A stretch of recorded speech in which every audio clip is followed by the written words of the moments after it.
और उनकी सारी टीम का भी शुक्रिया अदा करता हूँ। मैं गुजारिश करूंगा brilliant president Islamabad chamber of commerce and industry जनाब एहसन जफर बख्तावरी की खिदमत में कि आप तशरीफ लाएं और आज के दिन की मुनासबत से गुफ्तगू फरमाएं। जनाब एहसन जफर बख्तावरी।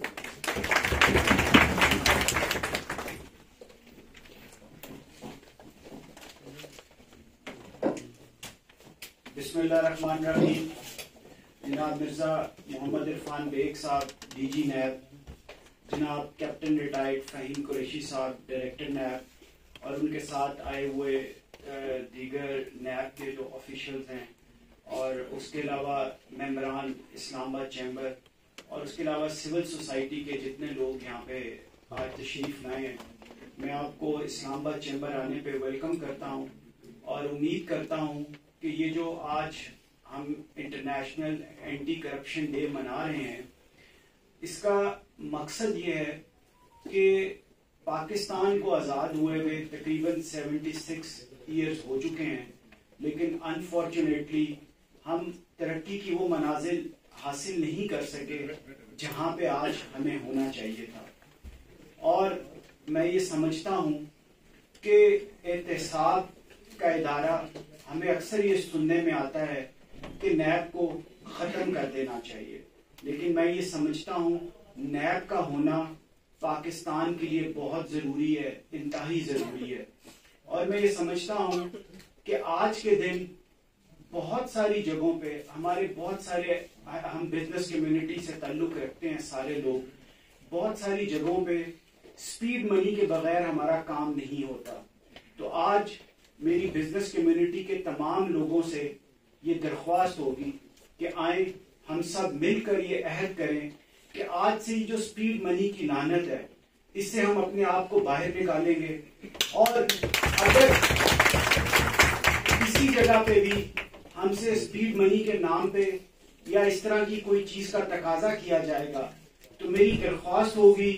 इरफान बेग साहब से कि सर आप इस्लामाबाद चैम्बर में नैब का एक डेस्क कायम करें,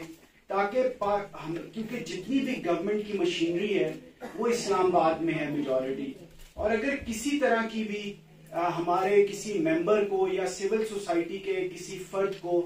कोई कंप्लेन होती है, तो वो वहां से आके अपनी आइडेंटिटी बताए बगैर वो कंप्लेन लॉन्च कर सके और आपके पास वो इंफॉर्मेशन आ सके कि कौन से हमारे डिपार्टमेंट्स हैं जहां पे करप्शन के बगैर काम नहीं हो रहा। क्योंकि सर हम ये समझते हैं कि पाकिस्तान में बहुत सारी जो फॉरेन जिसे कहते हैं डायरेक्ट इन्वेस्टमेंट, जो फॉरेन इन्वेस्टर्स हैं, वो इस वजह से यहाँ पे नहीं आते कि वो ये समझते हैं कि पाकिस्तान का तकरीबन 127वां नंबर है करप्शन के लिहाज से दुनिया में। और मैं ये समझता हूँ सर कि जिस तरीके से हम ये समझते थे कि नाइजीरिया और अफ्रीका के मुल्कों के हम एग्जाम्पल दिया करते थे कि वहां पे करप्शन बहुत ज्यादा है, लेकिन रिसेंटली हमारी बहुत ज्यादा इंटरेक्शन रही,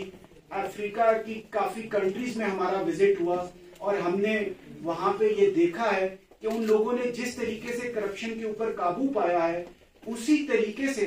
उनकी इकोनॉमी भी ग्रो की है और उसके साथ साथ वहां पे गुर्बत का भी खात्मा हुआ है और वो लोग वहां पे फॉरेन डायरेक्ट इन्वेस्टमेंट भी आना शुरू हो गई है और बाहर से लोग वहां जाके इन्वेस्ट कर रहे हैं। अनफॉर्चुनेटली हम ये समझते हैं कि 1980 से पहले पाकिस्तान के अंदर ये करप्शन नाम की चीज तो नहीं थी, लेकिन इक्का दुक्का होगी, लेकिन इतना सुनने को नहीं मिलता था। लेकिन मैं ये समझता हूं हमें ये चाहिए कि हम खुद एहतसाबी से अपना एहतसाब खुद करें और फिर किसी दूसरे बंदे को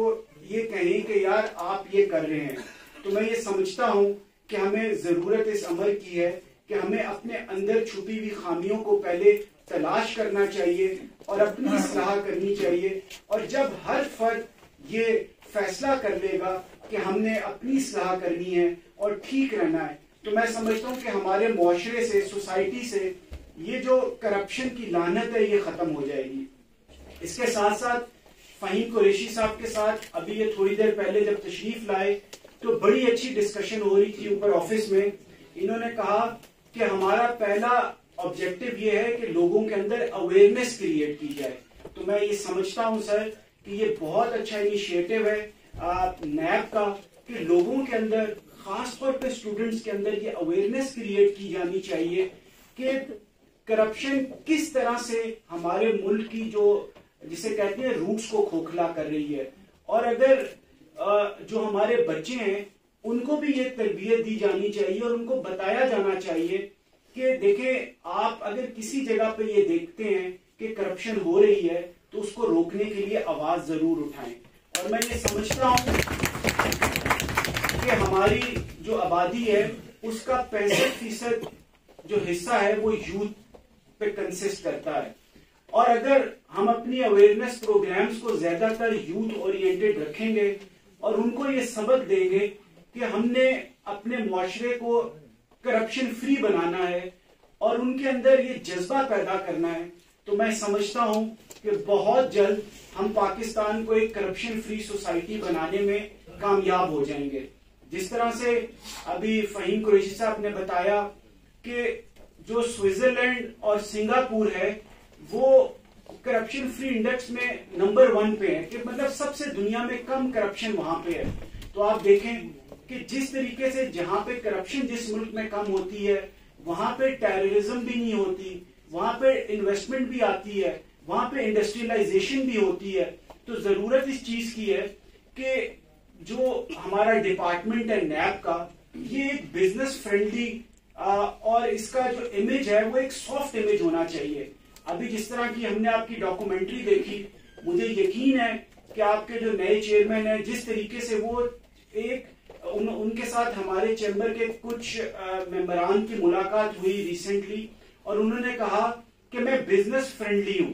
सर बिल्कुल नैब को बिजनेस फ्रेंडली होना चाहिए और मैं ये समझता हूं कि जब नैब बिजनेस फ्रेंडली होगा तो पाकिस्तान में बिजनेस फरोग पाएगा और बिला वजह हमें जो कारोबारी लोग हैं उनके ऊपर केसेस नहीं बनाने चाहिए। और मैं समझता हूं कि बिला वजह केसेस हैं भी नहीं, लेकिन अनफॉर्चुनेटली नैब की जिस तरीके से वो की जाती है, किरदार कशी की जाती है, वो एक बड़ा अनफॉर्चुनेट है हमारी सोसाइटी में। और जिस तरह से नैब ने पिछले जब से ये बनी है 800 अरब रुपए की रिकवरी करके कौमी खजाने में जमा कराई है, इसके लिए हम पूरी नैब की टीम को अप्रिशिएट करते हैं और उम्मीद करते हैं कि ये अपना जो अच्छा काम है वो इसी तरह से जारी रखेंगे। सर मेरी आपसे आज के दिन एक खसूसी रिक्वेस्ट ये होगी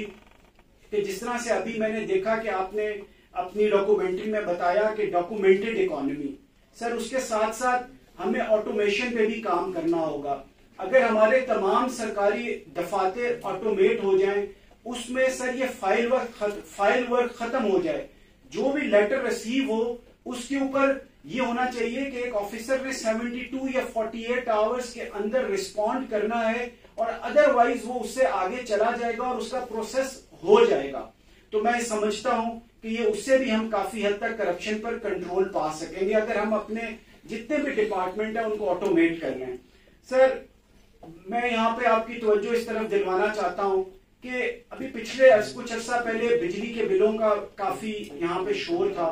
सर नैब को ये भी देखना चाहिए कि जो हमारे IPPs हैं, उसके अलावा जो हमारी डिस्कोस हैं, जो पावर डिस्ट्रीब्यूशन कंपनीज हैं, सर ये जितने लैंड लॉसेस हो रहे हैं या बिजली की चोरी हो रही है, इसकी तरफ नैब को तवज्जो देनी चाहिए। और इसके अलावा सर ये जो प्राइवेटाइजेशन का प्रोसेस है ये पिछले बहुत अरसे से पाकिस्तान में रुका हुआ है। और सर ये प्राइवेटाइजेशन वही लोग जो लॉस मेकिंग हमारी ऑर्गेनाइजेशंस हैं, जिस तरह से PIA, पाकिस्तान स्टील और डिफरेंट, वो नहीं होने देना चाहते, क्योंकि मैं ये समझता हूं कि वो करप्शन का गढ़ है। अगर वो प्राइवेटाइज हो जाएंगे तो पाकिस्तान में आप समझे कि बहुत बड़ा जो टैक्स पेयर पैसा देता है और वो पैसा उनकी हमें उसमें डालना पड़ता है तकरीबन 700-800 अरब रुपया सालाना, वो रुक जाएगा। तो सर ये वो लोग जो प्राइवेटाइजेशन के प्रोसेस को रोकते हैं और नहीं होने देते, तो मैं समझता हूं कि नैब को भी अपने प्लेटफॉर्म से ये आवाज उठानी चाहिए और लोगों के अंदर ये शऊर बेदार करना चाहिए कि अब वक्त आ गया है कि हमें चीजों को प्राइवेटाइज करना चाहिए ताकि वो लॉस मेकिंग ऑर्गेनाइजेशंस की बजाय प्रॉफिट मेकिंग ऑर्गेनाइजेशंस बने। इसके अलावा सर, जिस तरीके से हम चाहते हैं कि नैब का जो एडवाइजरी बोर्ड है उसके ऊपर सर जो भी, जिस तरह से Islamabad chamber, Lahore chamber, Karachi chamber, आप जितने भी डिफरेंट चैम्बर्स के मेंबरान को या प्रेसिडेंट्स को या ऑफिस बेरर्स को ऑन बोर्ड लेंगे, तो मैं समझता हूं कि जब कोई भी केस बनेगा तो उसमें जो क्रेडिबिलिटी होगी नैब की, उसके ऊपर कभी कोई उंगली नहीं उठा सकेगा। इसलिए कि उसमें सिविल सोसाइटी और बिजनेस कम्युनिटी के रिप्रेजेंटेटिव्स भी वहां पे बैठे हुए होंगे। और सर, हम ये समझते हैं करप्शन की वजह से हमारे मुल्क में जिस तरह से गुर्बत बढ़ रही है, उसके लिए हमें ये कोशिश करनी होगी कि जो गरीब आवाम है उसके लिए, जब तक जिस तरह से आपने अभी बाहर देखा होगा कि आपने फ्री लीगल एडवाइजरी उनको प्रोवाइड कर रहे हैं और उनके इश्यूज के ऊपर, तो मेरी नैब से ये भी रिक्वेस्ट होगी कि वो लोग जो पॉवर्टी लाइन से नीचे रहते हैं और लोग उनकी जमीनों पे कब्जा कर लेते हैं या उनके हकूक उनको नहीं मिलते, उनके लिए कुछ ऐसे स्टेप्स उठाएं ताकि उनके हकूक उन्हें मिल सकें, ताकि वो भी पाकिस्तान में एक अच्छे शहरी की तरह रह सकें। और मैं समझता हूं कि जब हम ये सब चीजें करेंगे तो इंशाल्लाह पाकिस्तान बहुत जल्द तरक्की की मनाजिल की तरफ गामजन होगा और जो ख्वाब इलामा इकबाल ने देखा था पाकिस्तान का, वो बहुत जल्द ताबीर होगा। और मैं समझता हूं कि इंशाल्लाह हम सब आज ये अहद करें कि जहां पे भी हम करप्शन होती हुई देखेंगे तो वो इंशाल्लाह हम रेलेवेंट अथॉरिटीज के नोटिस में लाएंगे और कोशिश करेंगे कि पाकिस्तान को और खास तौर पे इस्लामाबाद को हम करप्शन फ्री सोसाइटी बनाएं। तो आज से हमारा एक मोटिव होना चाहिए कि इस्लामाबाद को हमने करप्शन फ्री सोसाइटी बनाना है, करप्शन फ्री शहर बनाना है, और हम जहां पे भी कोई गलत चीज देखेंगे तो वो नैब के नोटिस में लाएंगे। इन्हीं अल्फाज के साथ मैं जनाब डीजी नैब इरफान बेग साहब का शुक्रिया अदा करता हूं और उनकी टीम का शुक्रिया अदा करता हूं कि आज इंटरनेशनल एंटी करप्शन डे पे आप इस्लामाबाद चैम्बर तशरीफ लाए। उसके साथ साथ दीगर जितने भी हमारे मेहमान और मेंबरान यहाँ पे तशरीफ लाए, मैं आपका भी शुक्रिया अदा करता हूं और इंशाल्लाह उम्मीद करता हूं कि आज से ऑनवर्ड हम ये जो करप्शन में नैब का बाजू बन के इस्लामाबाद चैम्बर, इस्लामाबाद की बिजनेस कम्युनिटी और सिविल सोसाइटी आपके साथ होगी ताकि करप्शन की लानत को हम अपनी सोसाइटी से खत्म कर सकें। Thank you very much.